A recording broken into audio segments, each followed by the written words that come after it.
What's going on, guys? Tyler Jacobs here, back with another video, except this time it's going to be something a little different. We're going to cover how to optimize your Oblivion a little bit better, because we all know that Oblivion is a bit ill-optimized for newer modern systems. Now, this is going to work for really old graphics cards and new ones, but probably the older ones a little bit more.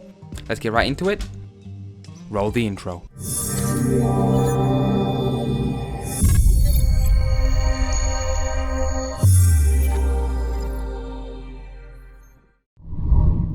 Alright guys, so first up, for optimizing your Oblivion, you want to go to your games folder, or well actually you want to open up the Oblivion launcher, but if you boot your game through OBSE like I do, you're going to need to go to the games folder to access the launcher.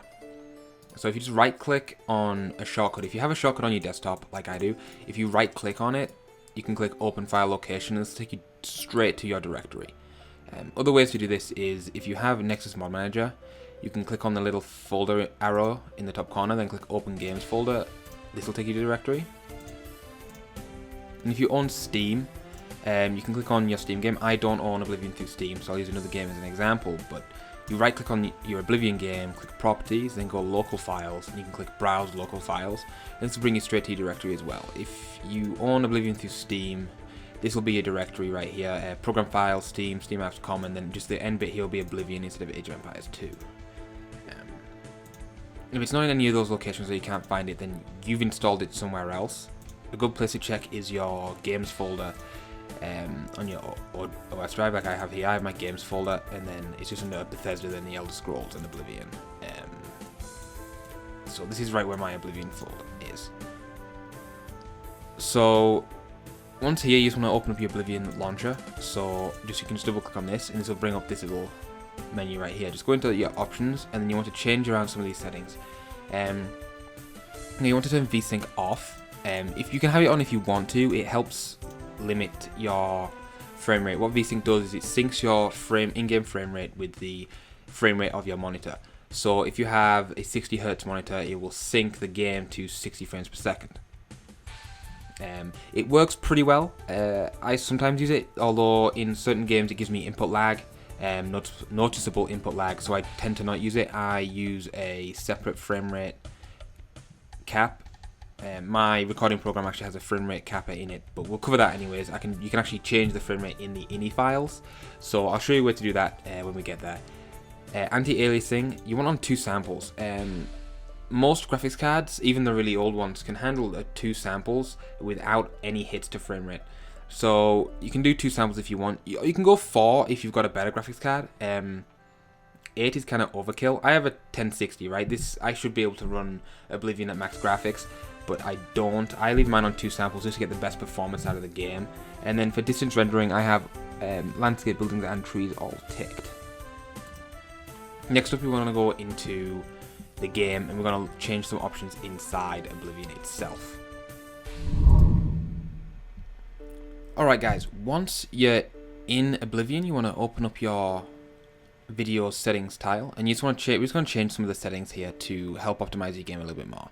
Now for texture size, it's recommended medium. I'd recommend trying this with medium, and if it works perfectly fine, then upgrade to large and see if your system runs just as well on large.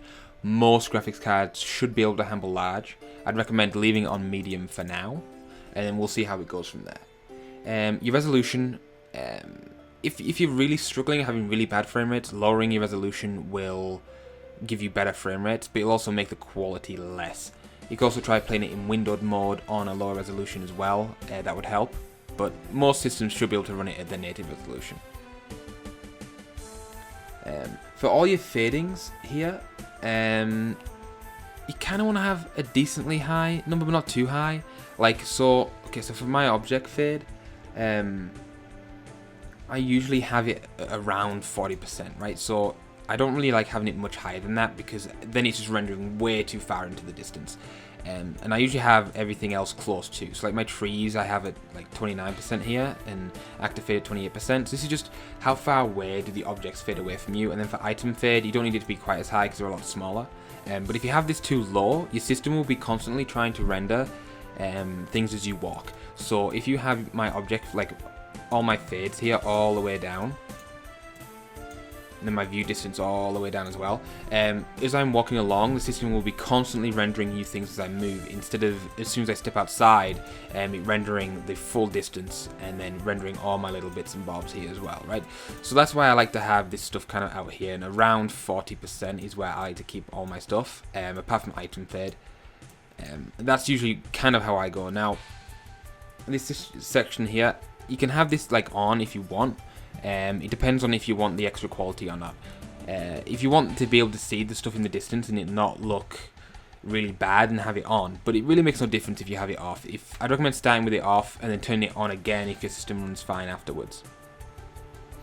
Now next you got your shadows. Now all this stuff here you want off. Now, so you want to turn this stuff off because it just kind of hinders your system.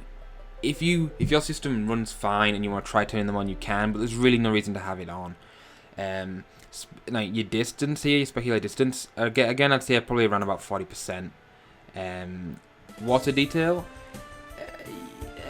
it's different again. I'd say leave it on normal. There's no reason to change that, and then make sure you have your reflections and ripples and all that off. Blood details on low.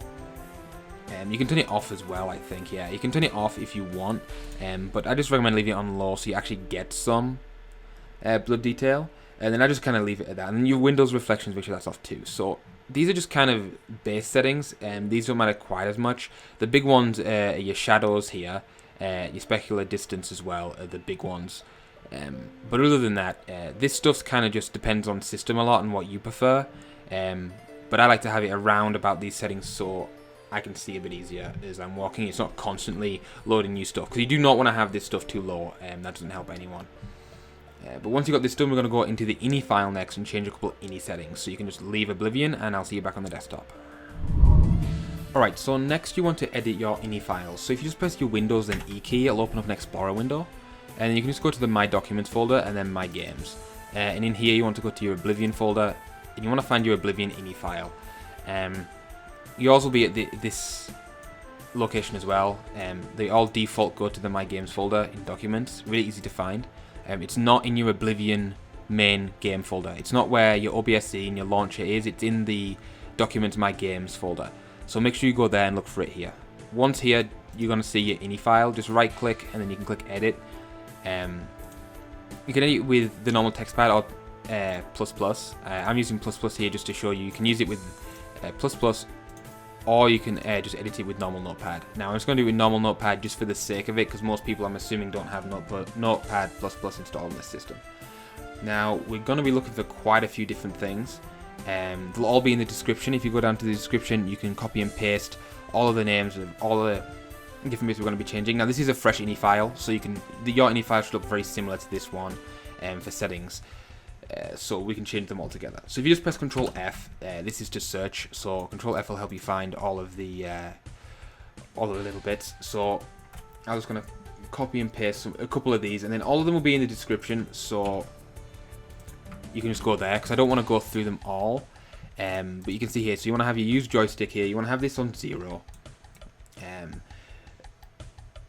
Only if you're using a joystick should you have it on 1. This is just a small optimization thing, and then next we're going to go to use refraction shaders and look at this one as well. Like, I'm just going to show you a couple of them here, but all of the settings will be in the description to change. So you want to change that to 0 as well, and we'll change that to 0 because on low end cards it leans to strange like spell effects and stuff.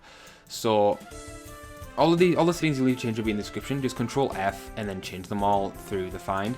Okay, so be careful. If I did search down for this now, it's not going to find it because it goes to the last point where your cursor is. So if I click down here and it's on direction down and I hit find next, it's not going to find it.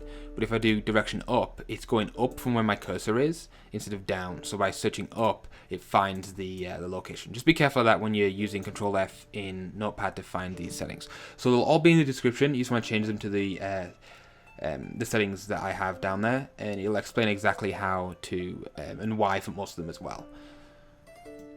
Alright, I almost forgot. If you want to set your frame rate cap in game, you can do it right here in the ini files. You want to look for FPS clamp. It should be set to 0 now. This is unlimited. If you want to set an FPS lock. Like I have mine set to a 60 frame FPS lock because I'm happy with playing at 60 frames per second. I just changed this to 60, and now the game should lock at 60 frames per second. For some people this doesn't work, for some people it does. It's something you can try. I'm just going to leave mine at 0 because, like I said, I use a third-party program to do my FPS locks, which is DxTory, the program I use to record Oblivion gameplay. But the option's here if you want it. Alright, next we want to install the Oblivion script extender. Now, this isn't directly for increased performance, it's more for being able to install mods that do more with your game. But however, I'd like to install it anyways. I feel like it improves the game stability and makes it so the game runs nicer anyways. So you just want to go to this website. It's obse.silverlock.org. If you just type OBSE into Google, it will come up, though there'll be a link in the description as well. Once you're here, you just want to go to the most current version, which for right now is 0021, and just click on the download link, and it'll download a version of OBSE. Once it's downloaded, you just want to open it. So we can close out of this. Once it's downloaded, you just want to open the file, and then you want to go to your Oblivion folder, right? So just right click and go straight back to your Oblivion min files folder. And you just want to copy these files directly into your Oblivion file location. So just select them all and then just drag them straight in. You don't actually need all of these files, you only need a few of them, but I copy them all in anyways just for the sake of doing it. I'm going to cancel it because my OBSE is already in there. I don't want to copy over things that I don't need. So yeah, so just make sure that you you copy over the OBSE files into your Oblivion main directory, and then you want to boot the game from OBSE-loader.exe instead of booting it from the Oblivion or the launcher exe. If you have the game through Steam, this may cause a couple issues, but it should work fine anyways. If you just run OBSE launcher, it'll just open up Steam and then boot the game instead of you clicking play through Steam. So you just want to right click on this and then send to desktop. This will create a shortcut. Then you can, once this is here, it won't let me move it. Once this is here, you can right click on it, go properties, and then you can go change icon, and then just by going back to your Oblivion directory, I'm actually in my Fallout directory right now. Just by going back to your Oblivion directory, Elder Scrolls Oblivion, you can just select on the Oblivion exe and it'll take the icon from the exe file, and by hitting apply it adds the Oblivion icon to it, and then by renaming it Oblivion, I don't want to, I've already got my Oblivion over there, but by renaming it Oblivion then it's the exact same thing. Once you boot it, it'll just boot straight into your system. So that is the next step for optimizing Oblivion. Alright guys, and finally, the last thing you want to do is come to this page right here. This is going to be the Nexus Oblivion page. You want to go to the unofficial Oblivion patch. Now, this is not an official patch. It clearly states unofficial. It's because what people have done is modders have fixed small tweaks in Oblivion that decrease performance, or just little things that don't quite work right in the game that Bethesda never got around to patching. This is an amazing update, and it's actually required for the majority of mods. So if you mod already, you probably already have this installed. But if you don't, you just come to this link. The link will be in the description. But come here to the Oblivion unofficial Oblivion patch and just download and install it. You can download and install through the Nexus Mod Manager, which I would recommend. It's the easiest way to install. If you don't have the Nexus Mod Manager installed, just download it, install it. It's going to ask you where your Oblivion directory is. Just direct it straight to it, and then click the download button right here with the NMM, the Nexus Mod Manager button next to it, and it'll open up Nexus Mod Manager and directly download it, and then you can just double click on it and it'll install it for you. I hope that this helps you somehow. This entire tutorial has helped you maybe optimize your Oblivion a little bit more than it was. Oblivion isn't very well optimized. I still sometimes have frame rate issues when my game decides to load things differently. Not very often. It's usually just a 3 or 4 frame rate drop, but it can happen. So hopefully this helps you a little bit. Like I said, the in-game settings you can change around, like the view distance. You can change that stuff around to what suits you best. But some things you kind of want to keep off is keep your anti-aliasing low. That'll keep your frame rate up. Keep VSync off, unless you don't have any other way to cap your frame rate. If you don't have any other way to cap your frame rate, then you can turn VSync on by all means. It does work very well for a lot of games. Just be careful, you might get some input lag towards the TV. But basically that's it. Hopefully this has helped you. If it has, let me know in the description. I've had a couple people ask me how does my Oblivion run so smoothly on my system, and that's how. These are the things that I have. I did actually follow a guide, a few guides online for all the different things that I've done here. So hopefully I've just kind of compiled it all together and that you guys can use it to your advantage. If you guys want to see my Oblivion tutorials, then just look no further. I've got some great tutorials on the best weapons and stuff. Other than that, that's everything. Please leave a comment below, subscribe and like the video. Thanks for watching. I'm Tyler Jacobs. Bless Paku.